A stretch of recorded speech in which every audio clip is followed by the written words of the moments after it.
નમસ્કાર, Gujarat ફર્સ્ટના social media પ્લેટફોર્મમાં આપનું સ્વાગત છે। હું છું આપની સાથે વિકાસ મકવાણા। તો જયપુરની આ દીકરીએ પોતાની માતાની હત્યા આખરે કેમ કરી, આ આખી કહાની સાંભળીને તમે અંદરથી હચમચી જશો અને તમે પોતાની જાતને સવાલ પૂછશો કે શું કોઈ દીકરી પોતાની માતા સાથે એવું કરી શકે ખરા? અને કારણ તમે જે જાણશો અને દીકરીનું પ્લાનિંગ તમે જાણશો તો ઓર તમે ચિંતામાં મુકાઈ જશો કે આખરે આ દુનિયા ક્યાં જઈ રહી છે। આ જેનજી જનરેશન આખરે કેવા કેવા પ્લાનિંગ કરે છે। રાજસ્થાનના જયપુરનો આખો આ કિસ્સો છે, એ વિષયથી તમને અવગત કરાવું। 3 જુલાઈનો આખો આ કિસ્સો, તો એ પહેલા તમને બતાવી દઉં કે પહેલા આ તમે આનું નામ છે, દીકરી જેનું નામ છે આયુષી। આ આયુષી કે જેણે પોતાની માતાનું મર્ડરનું પ્લાનિંગ કર્યું હતું। આયુષી કે જે 23 વર્ષની છે, LLBનો અભ્યાસ કરે છે અને એવું નથી કે કોઈ ગરીબ પરિવાર છે, વેલ સેટલ ફેમિલી છે, કરોડપતિ પરિવાર છે અને ભણેલી ગણેલી યુવતી આખરે કેમ પોતાની માતાનું હત્યાનું પ્લાનિંગ કરે, એ સૌ કોઈના મનમાં સવાલ થાય છે। અને તમે જુઓ કે જ્યારે એને પોલીસ સ્ટેશન લાવવામાં આવી, એના ચહેરા પર ના કોઈ પછતાવાનો કોઈ ભાવ જોવા મળી રહ્યો છે કે એને એવું છે કે ભાઈ મારાથી આવું થઈ ગયું, એને કોઈ પછતાવો નથી। અને હવે એ ત્યાં શાંતિથી પોલીસ સ્ટેશનની બહાર ઊભી છે અને તમે જુઓ કે જ્યારે પોલીસ સ્ટેશનને લાવવામાં આવી હતી ત્યારે એને તો થોડો સહયોગ નહોતો કર્યો। આગળની સ્ટોરી તમને બતાવીશ, પણ આ તેની પોલીસ સ્ટેશનની બહારના દ્રશ્યો છે કે જ્યારે એને પકડીને પોલીસ લઈને આવી છે, હવે એની સામે કેસ ચાલી રહ્યો છે।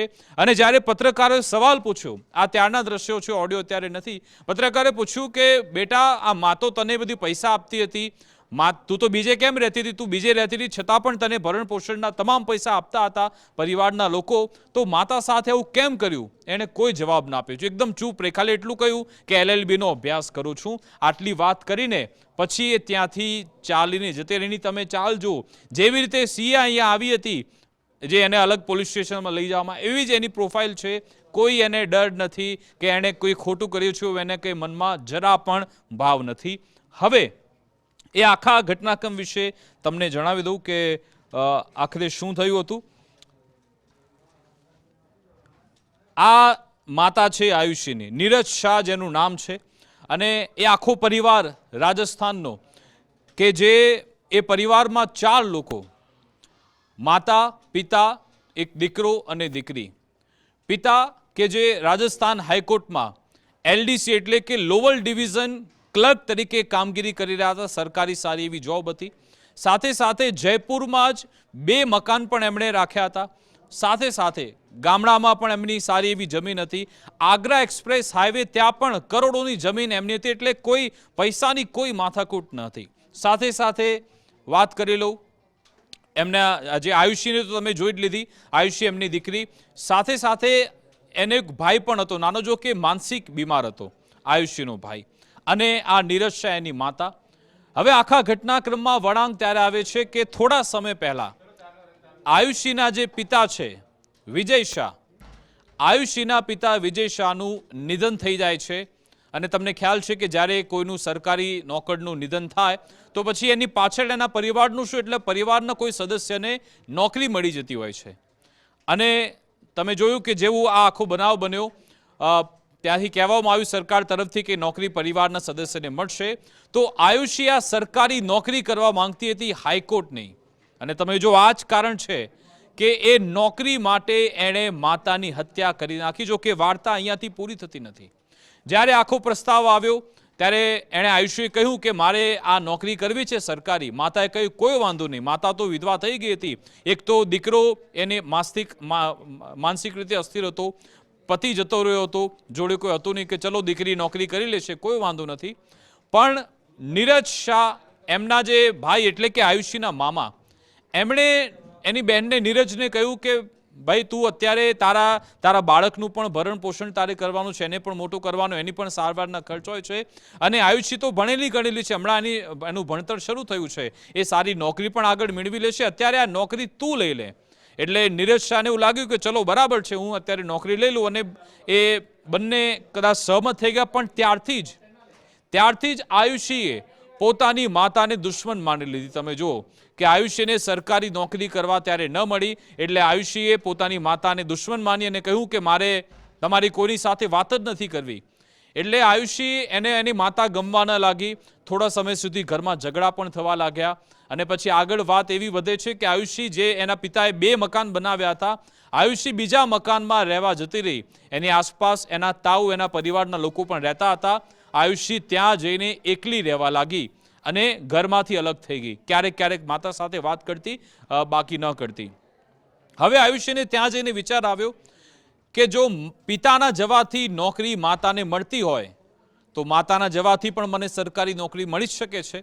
એટલે એણે પ્લાનિંગ કર્યું કે કેમ હું મારી માનું જ મર્ડર ના કરી નાખું, મારી માતાની હત્યા ના કરી નાખું. આવું પ્લાનિંગ આયુષીએ બનાવ્યું. આયુષીએ અને એણે ઘણું બધું રિસર્ચ કર્યું, ઘણી બધી જગ્યાએ તપાસ કરી કે આખરે મર્ડર કેવી રીતે કરવું. તો એને ખબર પડી કે ભાઈ એકલા હાથે તો થશે નહીં, આ આખા પ્લાનિંગમાં બીજા લોકોની તો જરૂરિયાત રહેશે જ. એટલે પછી એણે જ્યાં તાવને ત્યાં રહેતા હતા એનો જે કઝિન ભાઈ છે, રતન એનું નામ છે,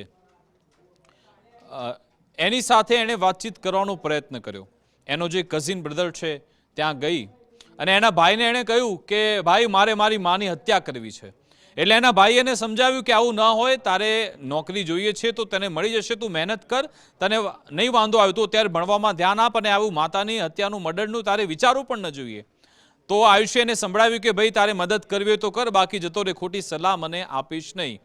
તો પછી મજાકમાં એના ભાઈએ એને પૂછ્યું બેનને કે તને તો સરકારી નોકરી મળી જશે, મને શું મળશે? એના ભાઈએ પૂછ્યું. તો આયુષ્યએ કહ્યું કે જે જમીન આવેલી છે આગ્રા એક્સપ્રેસ હાઈવે પર 5 વીઘા જમીન હું તને આપી દઈશ જો મર્ડરમાં મને સાથ આપીશ તો.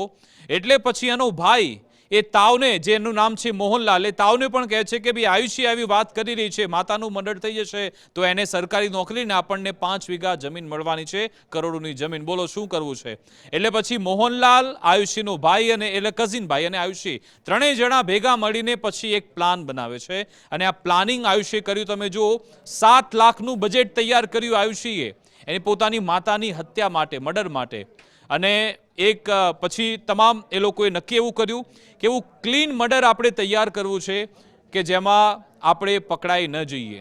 એવું ક્લીન મર્ડર કે જેનાથી પોલીસને શંકા ના જાય, પોલીસને એવું લાગે કે એમનું અકસ્માતે મોત થયું છે, ના કે હત્યા, નહીં તો પછી આપણને સરકારી નોકરી નહીં મળે. એટલે આયુષીના તાવ એ મોહનલાલ એ કેટલાક એવા જે સુપારી કિલરો છે એ લોકોને હાયર કરે છે. તમે જુઓ કે એ દીકરી પોતાની માતાની હત્યા માટે કેવું ફૂલપ્રૂફ પ્લાનિંગ કરે છે. બીજા ગામમાંથી ત્યાંથી થાર ગાડી તૈયાર કરવામાં આવે છે. થાર ગાડી એ લોકો હાયર કરે છે અને એની સાથે બેસનાર એક વ્યક્તિ, બીજા 3-4 લોકો. અને પછી એ લોકો નક્કી કરે છે કે જ્યારે નીરજ શાહ પોતાના કામ માટે, કોર્ટ માટે જાય અથવા તો બહાર નીકળે ત્યારે આપણે એને ફૂલ સ્પીડે ગાડી ત્યાંથી ચલાવીશું અને એને મારી નાખીશું. આ રીતનો પ્લાન એમણે તૈયાર કર્યો. જો કે નીરજ શાહ પહેલી વાર જ્યારે એટેમ્પ થયો એની માતાને મારવાનો ત્યારે બચી ગયા. થાર ગાડી ફૂલ સ્પીડે આવી ખરા રસ્તાથી, પણ એ વખતે એમને કદાચ કંઈ સૂઝ્યું હશે તો થોડા હટી ગયા. એમને ખબર પડી કે ભાઈ કોઈ મારવા માટે આવ્યું છે, એટલે નીરજ શાહ રસ્તા પરથી હટી ગયા અને ત્યારે એમનો જીવ બચી ગયો હતો. જો કે એ જ સમયગાળાથી નીરજ શાહને ખબર પડી ગઈ કે ભાઈ મારી હત્યાનું પ્લાનિંગ થઈ રહ્યું છે, મને કોઈ મારવા માંગે છે. અને ત્યારથી જ તેઓ પોતાના ઘરમાં પુરાઈ ગયા. નીરજ શાહ કે જેમણે હાઈકોર્ટમાં એમની જે ઓફિસ હતી એમાંથી રજાઓ લઈ લીધી અને પોતાના ઘરમાં જ પુરાઈ ગયા. ઘરમાં જ પુરાઈને ત્યાંથી જે સામાન મંગાવવાનો હોય, ચીજ વસ્તુ ઓનલાઈન બધું મંગાવી દેતા, ઘરથી બહાર ન નીકળતા. અને આ બાજુ આયુષી ટેન્શનમાં કે ભાઈ માતાને મારવાની છે, સરકારી નોકરી લેવાની છે, કરવું શું? બીજા કેટલાક લોકોને હાયર કર્યા અને નવી ગાડી હાયર કરવામાં આવી. આ વખતે સ્કોર્પિયો કાર એ લોકોએ હાયર કરી. સ્કોર્પિયો કાર વ્હાઇટ કલરની લઈ આવ્યા. સાથે સાથે 2 બાઇક સવારને પણ એ નીરજ શાહના ઘરની બહાર મૂકવામાં આવ્યા અને એ 24 કલાક ત્યાં વોચ રાખતા કે નીરજ શાહ ક્યાં જાય છે, બહાર નીકળે છે કે કેમ. અને જો નીકળે છે તો 100 મીટર દૂર સ્કોર્પિયો કાર ઊભી રાખી હતી. એ સ્કોર્પિયો ગાડી કે જેવા નીરજ શાહ નીકળે કે તુરંત જ એમના પર ગાડી ચલાવી દેવાની. આ રીતનું પ્લાનિંગ એમણે કર્યું હતું. જો કે નીરજ શાહ બહાર નીકળતા જ નહોતા. એ ઘણો બધો આ લોકો પ્રયત્ન, અને વિગત તો એવી જ છે કે કેટલાક લીંબુ મરચા, જાદુ ટોણા એ રીતને ડરાવવાનો પ્રયત્ન પણ કર્યો આયુષ્યની માતાએ કે કદાચ એ બહાર આવી જાય અને પછી આપણે એની હત્યા કરી નાખીએ. પણ એમાંથી પણ બહાર ના આવ્યો. પણ એક સમય એવો આવ્યો, એ સમય આવ્યો 3 જુલાઈનો. 3 જુલાઈના રોજ એ બનાવ બને છે કે જ્યારે આયુષીનો એક નાનો ભાઈ કે જે મેં કહ્યું એ માનસિક રીતે અસ્વસ્થ છે ને થોડી એની સારવાર ચાલતી રહેતી હોય છે, બીમાર હોય છે, એટલે એ સારવાર માટે આયુષીની માતા 3 જુલાઈના રોજ બપોરના સમયે લગભગ 4:30 વાગ્યા આસપાસ એ ઘરની બહાર નીકળે છે અને ત્યાં નજીકમાં જ ક્લિનિક છે એટલે ચાલતા ચાલતા ત્યાંથી નીકળે છે અને પછી આ લોકો રેડી થઈ જાય છે. બાઇક સવારે ફોન કરી દે છે પેલા સુપારી કિલરને. સ્કોર્પિયો કારમાં એક માણસ લીવર હાથમાં ત્યાં પગમાં દબાવીને બેઠો જ છે કે આપણે મારી જ મૂકવાની છે જેવા બહાર આવે એવા. જો કે પછી આયુષી નક્કી કરે છે કે ભાઈ આપણે ભાઈને નથી મારવો, એક જ જણને મારવાનો છે, માતા. ભાઈ આમાં બચી જવો જોઈએ એવું પ્લાનિંગ આયુષી કરે છે. એટલા માટે જ્યારે ક્લિનિકમાં આયુષી એને ખબર પડે છે કે ક્લિનિકમાં નીરજ શાહ અને એની માતા અને ભાઈ બંને પહોંચ્યા. આયુષી આટલા સમય બાદ પોતાની માતાને ફોન કરે છે કે મમ્મી મારે તને મળવું છે, મમ્મી મારે તારી સાથે વાત કરવી છે, તું અહીંયા ઘરે આવી જા. તો એની માતા કહે છે કે હું તો બેટા દીકરાને લઈને આવી છું, એની સારવાર પતે પછી હું ડૉક્ટરને બતાવી પછી પરત આવી જઈશ. તો આયુષી કહે છે કે હજી મમ્મી એને 1 કલાક જેવું વાર લાગશે, તમે બહાર નીકળી જાઓ, તમે આવો પછી આપણે સાથે જઈને આપણે ભાઈને લેતા આવીશું. એટલે માતા કહે કે આટલા સમય બાદ આયુષી ફોન કરે છે, કદાચ બદલાઈ ગઈ હશે, કદાચ એને મારી સાથે રહેવું છે, દીકરી આટલા સમયથી દૂર હતી, ચલો મળી લઉં દીકરીને. અને એ જ સમયગાળા દરમિયાન આયુષીની માતા બહાર નીકળી અને એ સ્કોર્પિયો કાર લગભગ 120-130ની સ્પીડે હંકારી મૂકે છે અને આયુષીની માતા નીરજને એને કચડીને ત્યાંથી નીકળી જાય છે અને ત્યાં એનું ઘટના સ્થળે જ મોત થઈ જાય છે. હોસ્પિટલ પર જો કે ત્યાં તમામ આગળની કાર્યવાહી થઈ કે ભાઈ આ તો હિટ એન્ડ રનનો આખો બનાવ છે, એ રીતની તસવીર સામે આવી. અને પછી નીરજ શાહ કે એમના પોતાના ગામડે લઈ જવામાં આવ્યા. ત્યાં અંતિમ સંસ્કારની વિધિ પણ થઈ ગઈ. ત્યાં આખો માહોલ ગમગીન હતો. આયુષી પોતે પણ પહોંચી ગઈ, રડવા લાગી કે પહેલા પિતા જતા રહ્યા, હવે માતા જતી રહી, શું કરીશ આખરે એમ કરીને એ પરિવારજનો સાથે રડતી રહી, વાતચીત કરતી રહી. પણ આયુષીના જે મામા છે એને શંકા ગઈ. આયુષીના મામાએ જોયું કે આ આયુષીની થોડી એની ચાલ ચંગત અથવા તો એના હાવભાવ પહેલા જોઈએ એવા છે નહીં, થોડા બદલાયા છે. જે દીકરીના માતા પિતા જતા રહ્યા એ દીકરી આટલી ખુશ કેવી રીતે હોઈ શકે, એમને થોડી શંકા ગઈ. એટલે એમણે એમના જે પોલીસ સર્કલમાં લોકોને થોડી વાત કરી અને કેમ કે જ્યારે આવા હાઈકોર્ટમાં કામ કરનાર વ્યક્તિ એના પર આ રીતનો હિટ એન્ડ રનનો કેસ હોય, પોલીસે થોડી તપાસ કરી તો ખબર પડી કે સીસીટીવી જોવામાં આવ્યા. સીસીટીવીમાં જોયું કે જે એક નીરજ શાહ કે જે રસ્તાની સાઈડમાં ચાલી રહ્યા હતા અને ત્યાં કોઈ હતું નહીં, છતાં પણ સ્કોર્પિયો કાર આવે છે અને ફૂલ સ્પીડ એમને હંકારીને એમને મોતને ઘાટ ઉતારી ત્યાંથી ફરાર થઈ જાય છે. એક એ સીસીટીવી એ શંકા ગઈ કે આખરે એ તો સાઈડમાં ચાલી રહ્યા તો અચાનક આ ગાડી આ બાજુ કેમ આવી. બીજા સીસીટીવી આગળના જોયા તો જોયું કે સ્કોર્પિયો કાર પહેલેથી જ ઊભી હતી. જેવા નીરજ શાહ ત્યાંથી નીકળ્યા, રસ્તા પર આવ્યા, સ્કોર્પિયો કારે ત્યાંથી આગળ નીકળીને પછી એમને ઉડાવવામાં આવ્યા. ત્રીજા સીસીટીવી આગળના એ જોયા કે જે 2 બાઇક ચાલકો જે ટીપ આપી રહ્યા હતા, જેવો એક્સિડન્ટ થયો, જેવું એ ટક્કર મારવામાં આવી, ઊભી પૂંછડીએ ત્યાંથી ભાગ્યા. એ પણ એક અનયુઝ્યુઅલ હતું, કારણ કે જ્યારે આવા અકસ્માત થતા હોય છે લોકો પાછળ વળીને જોવે છે, ત્યાં જોવા જાય છે કે શું થયું, પણ આ 2 છોકરાઓ પણ ત્યાંથી ભાગી ગયા, એ શંકા ગઈ. બીજા એક સીસીટીવી જોયા તો પોલીસને એ તૂટેલી હાલતમાં જે સ્કોર્પિયો કાર છે એ પણ મળી આવી.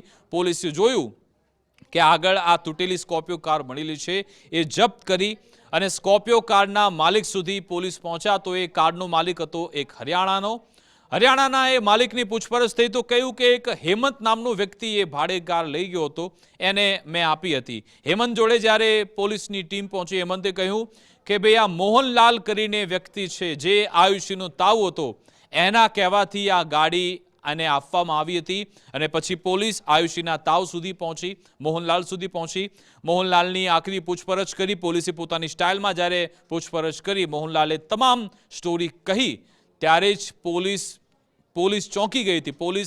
પોલીસ પોતે પણ એ સાંભળીને એને એવું લાગ્યું કે આ એની દીકરી પણ આવું કરી શકે. પોલીસને ખ્યાલ આવી ગયો કે ભાઈ આયુષી 7 લાખનું એણે સોપારી આપી હતી, પોતાની માતાનું મર્ડરનું પ્લાનિંગ કર્યું.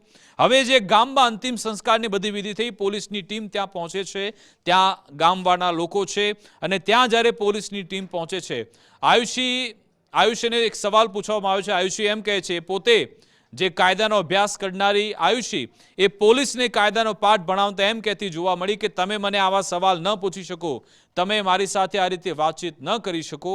એટલા માટે પછી પોલીસે થોડું સંયમતા દાખવી, પોલીસે થોડી ક્લેવરનેસ વાપરી અને પછી આયુષ્યને એમ કહ્યું કે આ બધું કંઈ જ નથી, અમારે ખાલી ફક્ત તમારું નિવેદન નોંધવાનું છે કારણ કે તમે એમના દીકરી છો, એટલા માટે બીજી આમાં કોઈ વાત છે જ નહીં. એટલે પછી આયુષી પોલીસ સાથે ગાડીમાં બેસવા તૈયાર થઈ અને પછી પોલીસ એને ત્યાંના સ્થાનિક પોલીસ સ્ટેશન ન લઈ ગઈ. સીધી જ મેં તમને જે વિઝ્યુઅલ બતાવ્યા ત્યાં જ પોલીસની ટીમ આયુષીને લઈને જતી રહી અને આયુષી ત્યાં જઈને પણ ધમપછાડા કરવા લાગી કે કેવી રીતે મારી જોડે તમે આવું કરી શકો, કેમ એ તેવર બતાવવા લાગી પોલીસને કે મેં કશું કર્યું જ નથી, પોલીસ મને આવી રીતે કેવી રીતે ઉઠાવી શકે.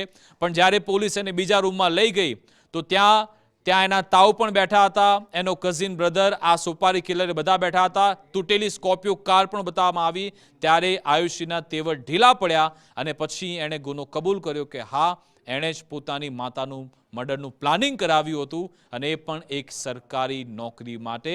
અને ત્યાંની આ તસવીર છે, તમે હવે ફૂલ સ્ક્રીનમાં જુઓ કે તમે જુઓ કે આ વિચારી શકો કે એક એવી દીકરી, આને જોઈને તમને લાગે કે માતાનું મર્ડરનું પ્લાનિંગ એ ક્યારેય કરી શકે? કોઈ પણ એવું વિચારી શકે કે જે માતાએ જન્મ આપ્યો હતો એનું જ આપણે મર્ડર કરીશું ને એ પણ ફક્ત એક નોકરી માટે, એ કદાચ એવી નોકરી કે જે તમે મેળવી શકો છો પોતાની કાબેલિયત પર, તમે મહેનત કરીને ભણી ગણીને કદાચ સરકારી નોકરી ન મળી તો પણ શું થયું, છતાં પણ એણે ફક્ત એવી જીદમાં પોતાની માતાની હત્યા કરી નાખી. અને હવે આ કિસ્સામાં આગળ તપાસ થઈ રહી છે અને તમે જુઓ કે હવે સંબંધો ક્યાં જઈ રહ્યા છે, કેવી રીતે એકબીજાને મારવા માટે સૌ કોઈ આતુર છે અને એક પણ એવો સંબંધ બચ્યો નથી કે જેની હત્યા ન થઈ હોય. આ રીતની આખી આ સ્ટોરી છે.